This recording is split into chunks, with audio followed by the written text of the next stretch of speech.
বনমালী গাঙ্গুলী ছাত্রীনিবাস অর্থাৎ বিএম কলেজের girls hostel.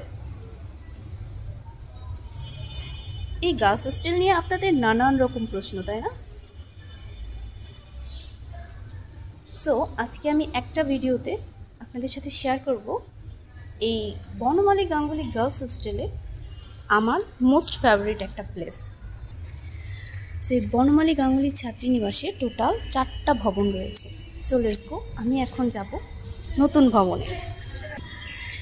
কেন যাচ্ছি নতুন ভবনের দিকে একটু পরে বলছি, বাট তার আগে একটা জিনিস দেখাই যে এইখানে গাছগুলো আছে, এগুলো সব ফুলের গাছ এবং এখানে অনেক সুন্দর সুন্দর ফুল ফোটে। আনফর্চুনেটলি আজকে ফুল একটাও দেখতে পাচ্ছি না। সো ব্যাড লাক, অন্য একদিন বনমালী গাঙ্গুলী ছাত্রীনিবাসে ফুলের বাগান নিয়ে ভিডিও করব ইনশাআল্লাহ। সো চলুন লেটস গো, নতুন ভবনের দিকে আগাই। বনমালী গাঙ্গুলী ছাত্রীনিবাসে 2টা স্পেসিফিক বিষয় আমার কাছে বড্ড ভালো লাগে। একটা হচ্ছে ফুলের বাগান এবং দ্বিতীয়টা হচ্ছে রিডিং রুম।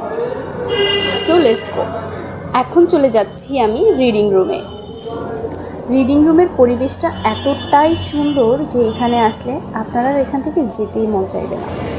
আমি মূলত এখন রিডিং রুমে এসেছি দ্য ডেইলি স্টার নিউজ পেপারটা দেখার জন্য, বাট বলতে গেলে পড়ার জন্য।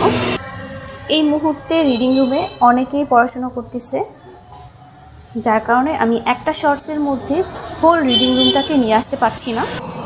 যদিও রিডিং রুমের হোল ভিডিও এর আগে অনেকবার করা হয়েছে অ্যান্ড যেটা আপনারা আমার ইউটিউব চ্যানেলেই পেয়ে যাবেন।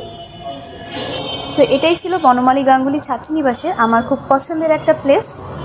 বনমালী গাঙ্গুলী ছাত্রীনিবাসের সকল স্টুডেন্টসরা অনেক বেশি লাকি এবং আমিও অনেক বেশি লাকি, বিকজ এত সুন্দর একটা রিডিং রুম আছে। তাই আজকের মতো ভিডিওটা এখানেই শেষ করছি। আবারও দেখা হবে নতুন কোনো ভিডিওতে। সবাই ভালো থাকবেন। আল্লাহ হাফেজ।